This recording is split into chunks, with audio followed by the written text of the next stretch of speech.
বেগম খালেদা জিয়ার সুস্থতা ও রোগমুক্তি কামনায় কুষ্টিয়ার ভেড়ামারায় দোয়া ও মিলাদ মাহফিল অনুষ্ঠিত হয়েছে। ভেড়ামারা থেকে নাসিমউদ্দিনের ভিডিও চিত্রে। আজ বুধবার বিকেলে ভেড়ামারা উপজেলার ১২ মাইল এলাকায় স্থানীয় বিএনপির উদ্যোগে দাখিল মাদ্রাসা সংলগ্ন স্থানে এ দোয়া মাহফিল হয়।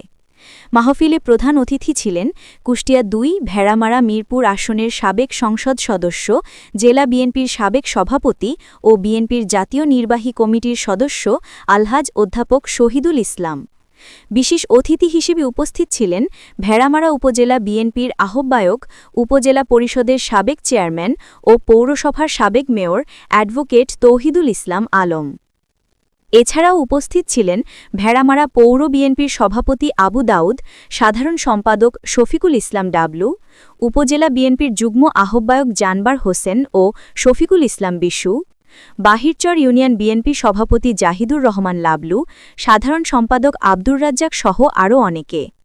দোয়া পরিচালনা করেন ফুরফুরা কেন্দ্রীয় মুবাল্লিগ মাওলানা খান মুহাম্মদ গোলাম মুস্তফা চাঁদ এবং পাকশি মাদ্রাসার মুহাদ্দেশ মুফতি নুরুজ্জামান। স্থানীয় বিএনপি নেতৃবৃন্দ জানান, বেগম খালেদা জিয়ার সুস্থতা কামনায় এ আয়োজন অব্যাহত থাকবে।